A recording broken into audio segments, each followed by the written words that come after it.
Good morning, good evening, or good night, wherever in the world you are, whatever time of day you are watching this, and welcome to your Leicester City versus Nottingham Forest match preview.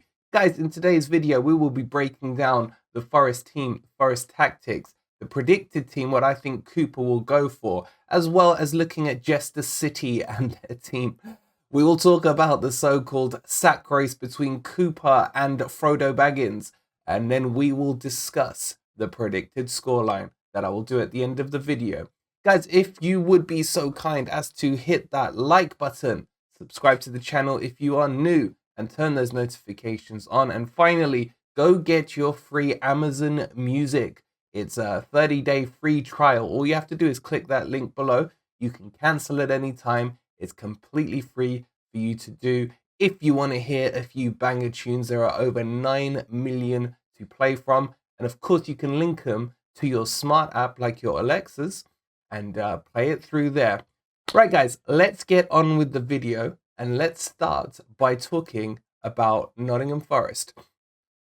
Okay, so before we jump into looking at what I think the predicted Forest team will be, let's just quickly touch on this so-called sack race. You've got 19th versus 20th. You've got Brendan and Rodgers, who every single Leicester City fan wants to see sacked. And you've got Cooper, who's beginning to become under a lot of pressure, having lost 4 in a row. People are labeling this as a sack race. I see it only as a one-sided sack race. And I think if Rodgers loses this game, he's gone. There's no way the Leicester City fans will take it, him going on. I think they're already on a 6 or so game loss streak anyway. Another one would be that final nail in their coffin. So I can see Brendan Rodgers getting sacked if they were to lose this match. Maybe even a draw is enough to get him out of the door for the Leicester City fans. In terms of Steve Cooper, I still think he's got a bit of credit left in the bank. I do not buy into this whole thing where loads of Forest fans are saying, even if we go down, we should keep Cooper. This isn't how it works in the Premier League. If you don't bring in results, you are gone, because in any owner's eyes, there will always be another man who can step up and maybe turn fortunes around. So for those of you who believe in the sentimentality of it, trust me, it's not going to work. And anyway, I actually think that the Forest fans will turn on Cooper before Marinakis does.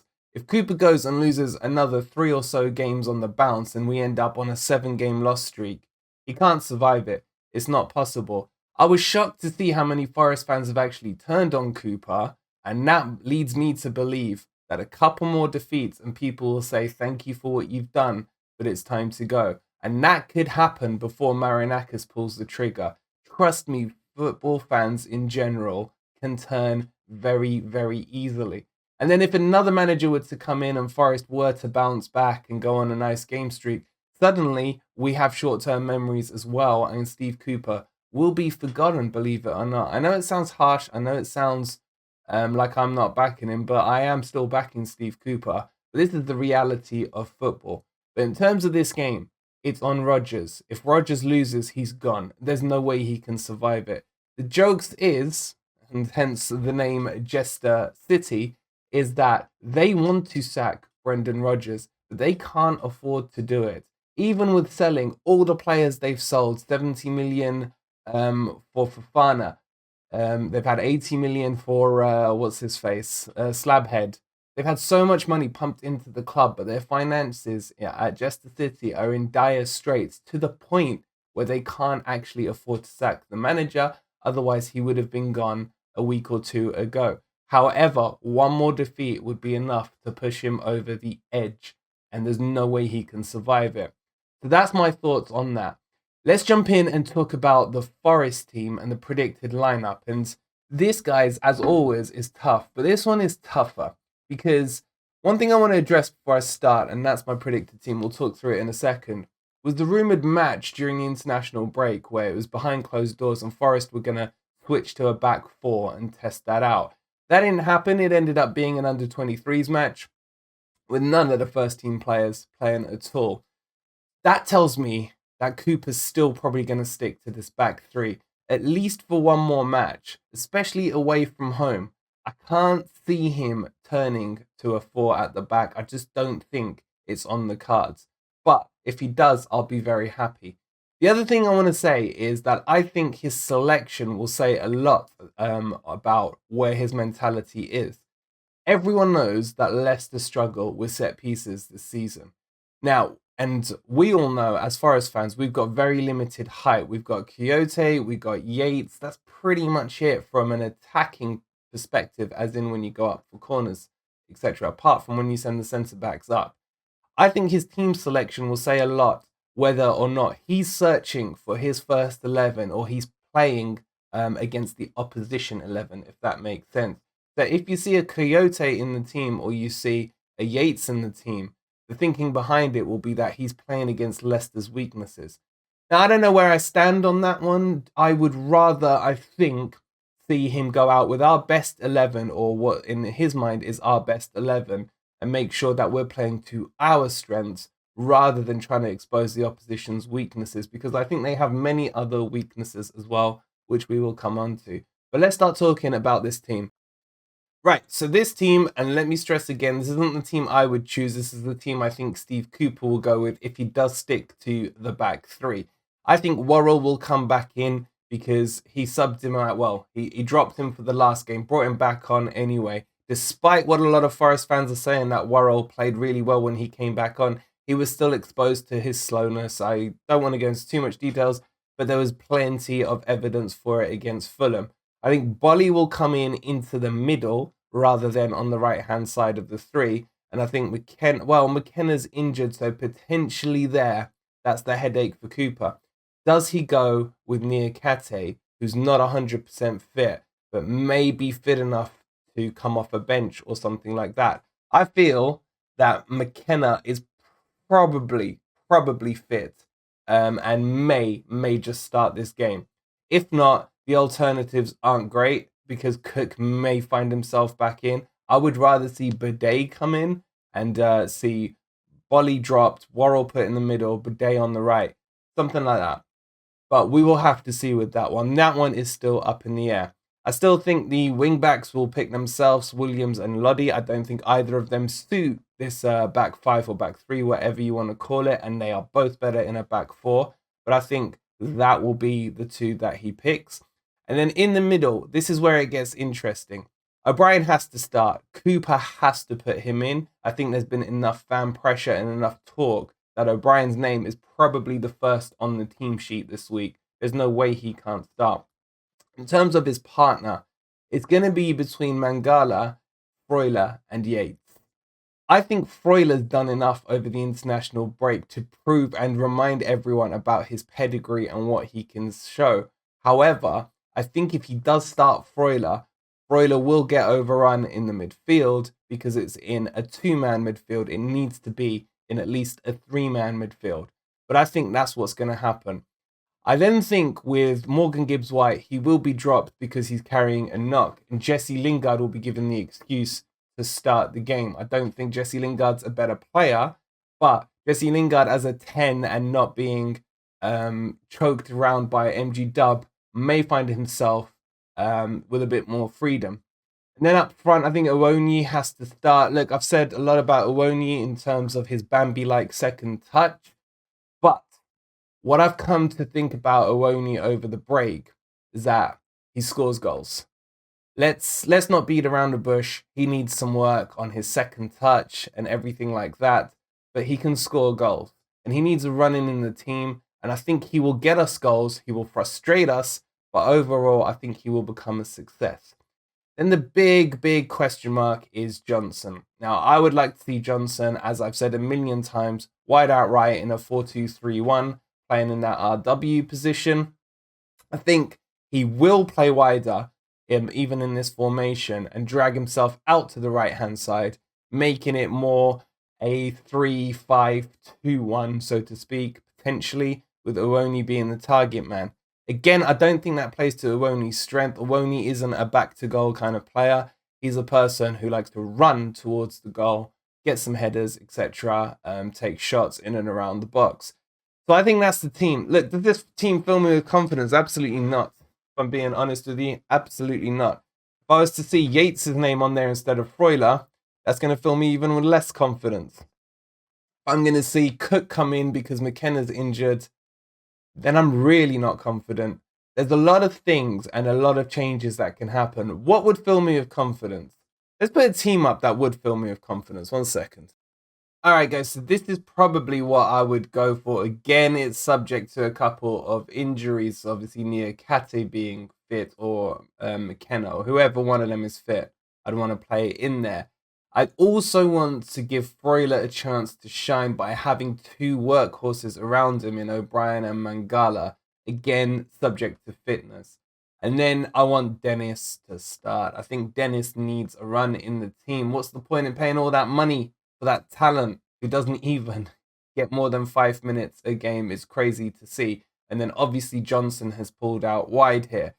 I've dropped Lingard. Now, if MG Dub was fit, I'd probably play him where Dennis is, something like that. It's very hard to do, and I'm sure you guys are having the same dilemma. But in terms of a balance, and because it's away from home, I'd rather play it in a 4-3-3 than a 4-2-3-1. The reason being, I'm trying to build a midfield around Freuler. And I think O'Brien and Mangala are both very good at dropping deep to pick the ball up. They're not scared. They're not shy to make themselves available for it. We saw them working beautifully at at West Ham. And I just think that combo will work well. Now, will he go with that? I just, honestly, I don't have the confidence that he will. But I think that would be our best team in terms of if you wanted to select an 11 based on fitness. The other thing I've obviously done is dropped Worrell for Bidet. Look, Bidet is a bit of an enigma entity. No one's really seen him play. I've seen him in the French league and he does impress. And I think he is a better defender with better pace than Worrell. But Worrell could be put in if he was to go for a 4-3-3 formation.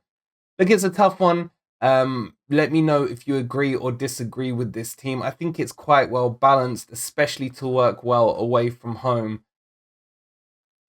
But who knows? Who knows, guys? Let me know what your 11 would be in the comments down below. Let's move forward.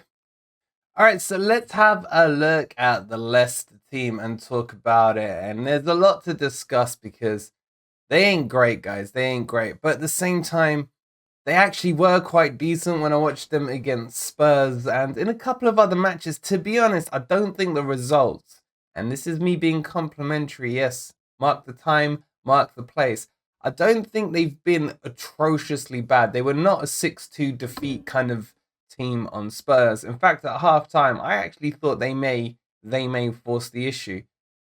But let's start with the goalkeeper who has been their biggest concern, and it's Ward. And Ward, as his name dictates, that's probably where he should be, really, in a hospital ward, because he is useless and he may as well be in line in a hospital bed the way he plays and performs. And I expect him to be dropped for Iverson. Now, Iverson isn't exactly the basketball famed style Iverson. He would probably actually be better in goal for Leicester than the Iverson they do have.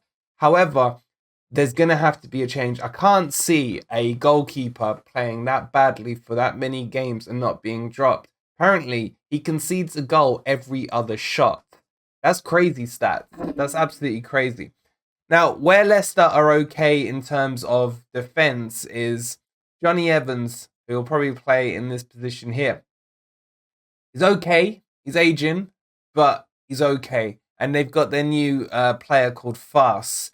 And I haven't been that impressed by him. I think the Leicester fans think he's okay, but I haven't seen anything great from him yet at the moment. And then you've got your two interchangeable left and right backs. You've got Justin and you've got Castagne, who can play either side. So Castagne can play on the right or the left, and it's the same with Justin. I think Justin will line up on the left and Castagne on the right. And then their big problem at the moment is Ndidi. Ndidi, who will play in their number 6 position here, has been very, very poor this season. I'm pretty sure he's the one who gave away that early goal in the second half to Spurs with a horrific pass. And I think he's going to be dropped for maybe Mendy to come into that as well. The only decent player that fills me and probably any Forest fans with a little bit of apprehension is going to be Maddison. Maddison he shined in a crap team. Let's put it that way out here. I think most people wanted to see him in the England team. I don't really care about England, so I'm not part of that debate. But in terms of where they will look to work their frontline attack, it will come from Maddison. Now, he can play out wide on the right. He may, and they've done it before, they could switch the formation into a 3 and end up putting him in a cam position in behind. Or the other thing they could do is switch it up into maybe a diamond formation, where they bring 2 up front. They'll bring one of the guys here. Let's just quickly switch this around, and you'll end up in a bit of a formation like that with Maddison playing at the point of the diamond. So that could happen as well. I don't see it. If you look at the formations Brendan has used in the season so far, he did start with a 3 at the back against Brentford. They were 2-0 up, and they ended up throwing the game away and drawing 2-2.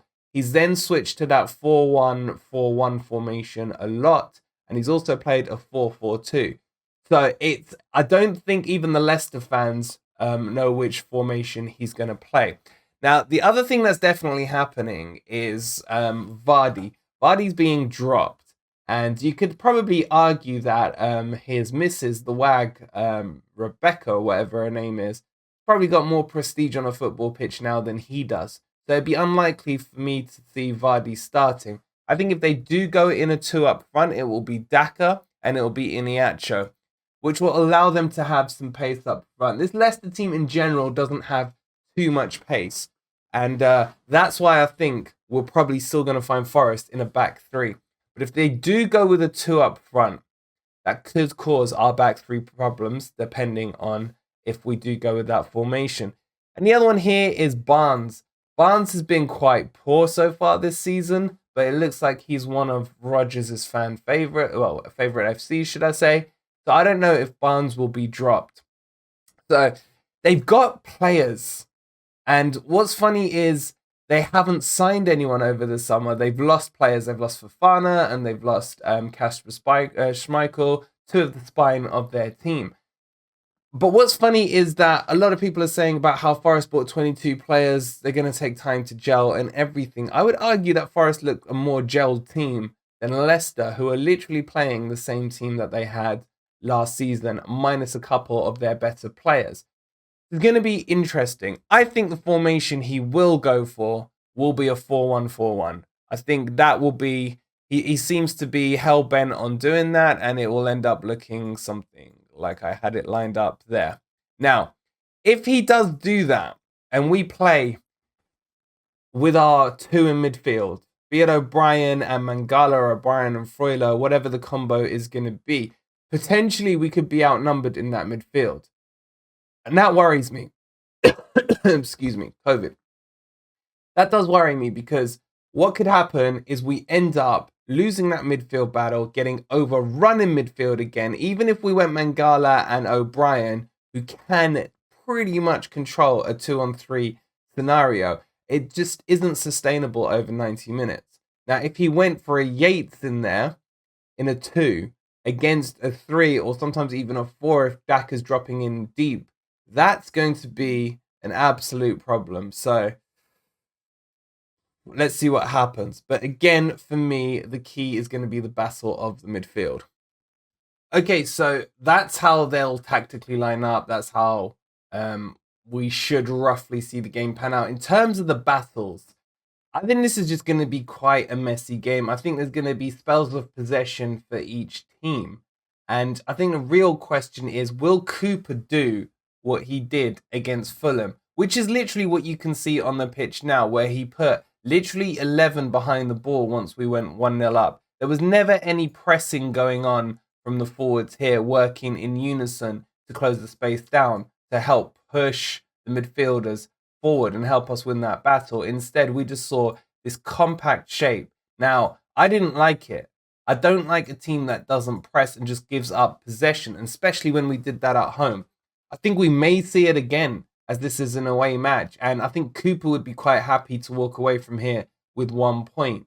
And we may see him saying, look, guys, let's keep our shape. Let's not end up with bloody Bolly when he was last time up here, Nico Williams over here, and God knows where everyone else was. There's still a lot to be done with this team in terms of shape, in terms of understanding positional play on a football pitch. Yes, I can't believe I'm having to say that about a Premier League team. But unless that shape is resolved quickly, we could find ourselves in all kinds of issues. And it's the same with Leicester. Look, we have to touch on about Leicester's set pieces or lack of set piece ability against them. Most of their goals they've conceded this season have come from corners, from dead balls, etc. And without any height, again, going back to what I mentioned earlier, that's why I think we may see a Coyote or a Yates in the team to help turn that height issue into our favour. I hope we don't, but I think we might. But Leicester could concede goals from that. So it's tactically, there's no point in doing battles and everything like that. This is going to be a bit of a dogfight between the two teams. It's going to end up being who can outscore the other, maybe. It could be a high-scoring match. It could also be a quite cagey affair where both teams are sitting off trying to keep their shape and it ends up just meandering out in the middle. Either way, I think more pressure is on Leicester than Forest to get the win for this match. Can they do it at home? I think the key to this game is going to be quite simply Forest coming out, strong out the traps and pushing Leicester back and penning them in for about 15 minutes or so. If Forest can get on top for the first 15 minutes, even without scoring a goal, what you're going to find is the Leicester City fans are going to turn very quickly and there's going to be more pressure built up on that team from the crowd. And that could create the mistakes. That could be the way Forest unlock this. If Leicester get an early goal, then it's going to be how Forest react. Guys, I don't know on this one. I think it's too tight to call because, like I said, Leicester looked okay in their games. They almost do what Forest do and capitulate in patches within a match and end up throwing it away and then blowing the game out of the water. Keep an eye on the last 20 minutes of the game. Both teams concede and score goals a lot towards the end of the second half. Leicester more so than Forest. And just keep an eye on Forest. If we concede one goal, will the floodgates open like they have done in the last 2 or 3 games, where we just end up conceding a quick fire 2 or 3 goals, which is absolutely criminal to do. I think that will have been spoken to quite a lot from Cooper. The problem with speaking about it is that then gets in your mind, and psychologically, if that goal goes in, how will those players react? That's why I feel we need leaders on the pitch. We need someone like a Freuler who can demand leadership. Maybe Coyote is suited for this game. I don't know, guys. This is a tough one. In terms of my score prediction, look, if I was going in my head, I'd say a draw. I'm going with my heart as always, and I'm going to say Forest can do this, but they have to do it with a decent goal margin. Forest need to go 2 or 3 up for me to feel confident that they won't capitulate.